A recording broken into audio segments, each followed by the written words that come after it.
sifat B dengan nomor NIM 20201862002B0018. Mata kuliah Pendidikan Anak dengan Masalah Sosial dengan dosen pengampu Sugiartati SPD MPD. Nah, di video kali ini saya akan membahas materi atau tugas UAS, ujian akhir semester. Jadi ada 3 materi. Yang pertama yakni materi tentang gepeng, pemulung anak atau anak pemulung dan anak jalanan. Kemudian materi yang kedua, korban bencana alam, kerusuhan dan suku terasing. Materi yang ketiga yakni adalah geng motor. Materi yang pertama yakni gepeng, pemulung anak atau anak pemulung dan anak jalanan. Pengertian dari gepeng, pemulung anak atau anak pemulung dan anak jalanan. Gepeng adalah singkatan dari gelandangan dan pengemis.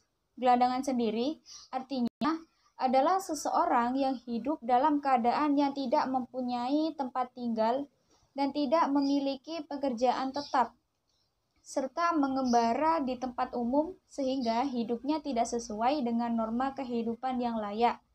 Sedangkan arti dari pengemis adalah seseorang yang mendapat penghasilannya dengan cara meminta-minta di tempat umum dengan berbagai cara dan alasan untuk mengharapkan belas kasihan dari orang lain. Nah, arti pemulung anak atau anak pemulung adalah orang yang mengambil kembali bahan-bahan yang dapat digunakan kembali yang dibuang oleh orang lain, alias mengambil sampah atau barang bekas yang nantinya akan diperjualbelikan kembali. Nah, kemudian arti anak jalanan adalah anak yang menghabiskan sebagian besar waktunya ini untuk melakukan kegiatan kehidupan sehari-harinya di jalanan, baik itu untuk mencari nafkah atau berkeliaran di jalan dan di tempat-tempat umum lainnya. Kemudian submateri yang kedua yakni faktor penyebab adanya gepeng, pemulung anak, dan anak jalanan. Ada beberapa faktor penyebab adanya gepeng, pemulung anak, dan anak jalanan. Faktor yang pertama, yakni masalah kemiskinan. Kemiskinan menyebabkan seseorang tidak mampu memenuhi kebutuhan dasar minimal dan menjangkau pelayanan umum, sehingga tidak dapat mengembangkan kehidupan pribadinya maupun keluarga secara layak. Kemiskinan ini merupakan faktor dominan atau faktor utama yang menyebabkan banyaknya gepeng, pemulung, dan anak jalanan. Kemudian faktor penyebab yang kedua yakni masalah pendidikan.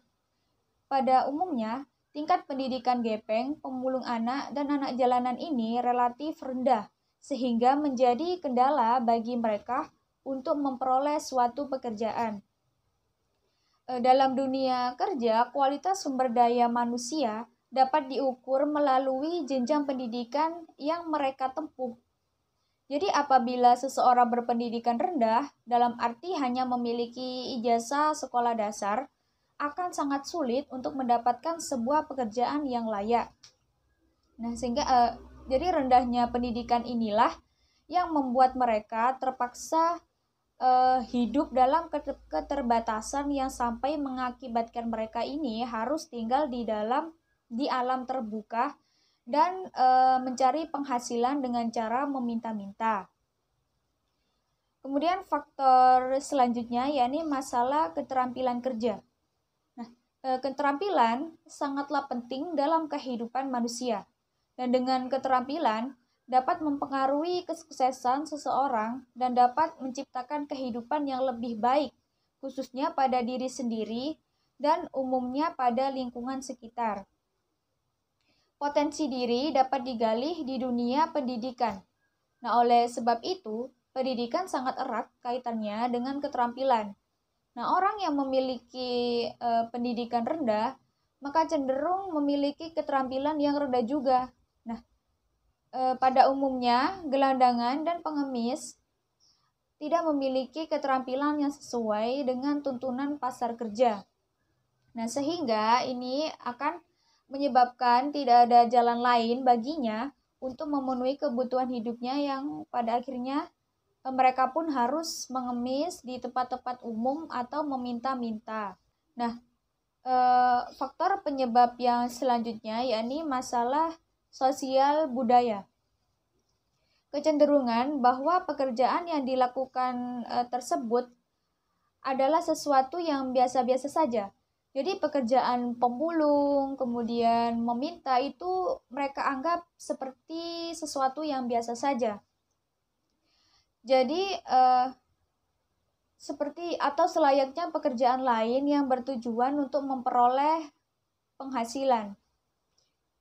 Jadi ada beberapa faktor sosial budaya yang mengakibatkan seseorang menjadi gepeng, pemulung anak atau anak pemulung dan anak jalanan. Yakni adalah rendahnya harga diri seseorang sehingga ia tidak malu untuk meminta-minta. Kemudian mempunyai sikap pasrah pada nasib dan merasa mempunyai kebebasan dan kesenangan hidup ketika menggelandang. Nah, tidak hanya itu, penyebabnya anak jalanan juga bisa penyebabnya dari lingkungan keluarganya sendiri, seperti keluarganya broken home atau orang tuanya cerai. Nah, hal tersebut juga mempengaruhi sikap dan sifat dari penyebab anak jalanan. Kemudian submateri yang ketiga yakni adalah karakteristik. Karakteristik gepeng, pemulung anak atau anak pemulung dan anak jalanan. Jadi ada beberapa karakteristik dari gepeng, pemulung dan anak jalanan. Yang pertama yakni tidak memiliki tempat tinggal yang tetap dan sebagian dari mereka tidak mempunyai identitas diri seperti tidak mempunyai KTP, akte kelahiran kakak, dan lain-lain. Kemudian karakteristik yang kedua yakni hidup di bawah garis kemiskinan. Lalu yang ketiga, hidup dengan penuh ketidakpastian atau tidak mempunyai rencana kehidupan yang selanjutnya. Kemudian yang ketiga, perilaku kehidupan yang bebas atau liar sehingga tidak sesuai dengan norma yang berlaku di sekitarnya. Kemudian yang keempat, mempunyai penghasilan yang tidak tetap karena bergantung pada belas kasihan orang lain. Lalu karakteristik yang kelima, memakai pakaian yang kurang layak atau compang-camping seperti sobek-sobek, kotor, dan lain sebagainya. Kemudian yang keenam, bertingkah laku untuk mendapat belas kasihan seperti berpura-pura sakit, merintih, dan lain-lain. Lalu yang ketujuh, meminta-minta di tempat umum seperti di terminal bus, stasiun kereta, bahkan di rumah-rumah warga. Nah, kemudian kita masuk ke materi yang kedua, yakni korban bencana alam, kerusuhan, dan suku tracing. Materi pertama yakni pengertian korban bencana alam, kerusuhan, dan suku tracing adalah mereka yang menderita baik secara fisik, mental, maupun sosial ekonomi, atau mereka yang meninggal dunia akibat terjadinya bencana alam, konflik atau kerusuhan, peperangan, demo, bentrok, dan seseorang yang menolak berhubungan dengan dunia luar. Faktor penyebab adanya korban bencana alam, kerusuhan, dan suku tracing. Yakni pertama, terjadinya bencana alam seperti banjir, tanah longsor, gempa bumi, tsunami, gunung meletus, dan lain sebagainya. Kemudian faktor penyebab kerusuhan yakni adalah terjadinya perang, kemudian konflik di suatu daerah seperti adanya demo atau bentrok, lalu adanya persaingan kekuatan, kesadaran sosial tidak berjalan secepat perkembangan teknologi, serta adanya keinginan untuk memaksakan kehendak politik nasional suatu negara. Kemudian faktor penyebab suku tracing. Faktor penyebab suku tracing adalah karena mereka ini hidup dengan menolak berhubungan dengan dunia luar. Artinya mereka ini tidak mau menerima perubahan atau menolak dengan adanya teknologi, serta masih hidup dengan cara kepercayaan leluhur dari turun-temurun. Nah, submateri yang ketiga yakni karakteristik. Karakteristik korban bencana alam. Karakteristik korban bencana alam yakni banyak yang mengalami trauma fisik maupun mental. Ada juga yang mengalami trauma singgah di tempat yang mereka tinggali sebelumnya. Bahkan juga ada juga kehilangan keluarga, jadi tinggal ia sendiri. Nah, hal tersebut akan mempengaruhi mental dari seseorang. Jadi bisa saja mereka akan tidak semangat lagi dalam melakukan kegiatannya sehari-hari. Kemudian karakteristik kerusuhan. Jadi akibat terjadinya kerusuhan, yakni banyaknya mengalami kerusakan lingkungan atau kerusakan sarana prasarana umum. Lalu warga sekitar yang tidak ikut konflik akan mengalami imbasnya, yakni mereka akan menjadi takut untuk tinggal di tempat itu lagi. Kemudian karakteristik suku terasing. Yakni suku terasing ini hidupnya berkelana. Kemudian biasanya tinggal di pedalaman, di hutan. Lalu perilaku kehidupan sehatnya sangat rendah atau kurang sehat. Kemudian pemukiman yang mereka huni ini kurang layak atau tidak layak. Lalu tingkat pengetahuan dan teknologi sangat terbatas, serta bersikap tertutup terhadap masyarakat luar. Kemudian materi selanjutnya atau materi yang ketiga yakni geng motor.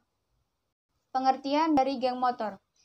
Geng motor adalah bagian dari suatu kultur atau subkultur masyarakat yang terbentuk dari umumnya remaja putra atau pemuda dengan latar belakang sosial, daerah, ataupun sekolah yang sama. Ia mengasosiasikan diri dengan bersepeda sebagai wujud ekspresi. Faktor penyebab adanya geng motor, yakni yang pertama, bagi remaja, masuk sebagai anggota dan bergabung di komunitas geng motor dapat memenuhi beberapa kebutuhannya, seperti kebutuhan untuk membuktikan diri sebagai laki-laki yang hebat. Jadi, seorang pemuda yang masuk dalam geng motor ini merasa bahwa dirinya ini hebat ketika mengikuti kegiatan-kegiatan yang liar yang berada dalam geng motor. Kemudian, faktor penyebab yang kedua yakni kurangnya wadah yang tersedia bagi anak untuk menyalurkan potensi mereka yang sedang menggebu-gebu. Dan kurangnya apresiasi dari lingkungan sekitarnya. Kemudian faktor yang ketiga yakni adanya pengaruh fenomena global yang ditiru oleh remaja-remaja Indonesia atau imitasi. Artinya, apa yang terjadi di Indonesia merupakan hasil meniru dari negara lain, baik itu fashion atau gaya hidup. Kemudian faktor lain penyebab adanya geng motor adalah sebuah pelarian dari kondisi yang mereka alami. Kemudian bisa juga kurangnya perhatian dari orang tua juga mempengaruhi sikap dari penyebab adanya anak jalanan tersebut. Kemudian juga bisa jadi penyebabnya yakni lingkungan tempat tinggal yang kurang baik yang menyebabkan mereka akhirnya berperilaku tidak sesuai dengan norma yang ada di lingkungannya. Lalu karakteristik geng motor. Ada beberapa karakteristik geng motor, yakni yang pertama, geng motor ini biasanya banyak berada di kota-kota besar. Kemudian mempunyai sikap yang agresif dan ugal-ugalan. Suka dengan hal yang ricuh seperti suka berbaku hantam dengan siapapun tanpa tahu sebab yang jelas dengan tujuan sekedar untuk mengukur kekuatan kelompok sendiri, serta suka membuat onar di tengah lingkungan. Karakteristik yang ketiga yakni bertanggung jawab atas banyaknya kejahatan dalam bentuk pencurian, perusakan milik orang lain, dan sengaja melanggar dan menentang otoritas orang dewasa serta moralitas yang konvensional. Kemudian karakteristik yang selanjutnya yakni suka berkeliaran di tengah malam dengan memakai motor yang tidak sesuai dengan standar yang ada atau dimodif-modif. Lalu karakteristik selanjutnya, yakni kebanyakan geng motor ini beranggotakan laki-laki atau pemuda dari kalangan yang masih sekolah hingga kalangan dewasa. Dan setiap gengnya ini berkisar sebanyak 3-40 anak remaja. Cukup sekian penjelasan dari 3 materi tersebut.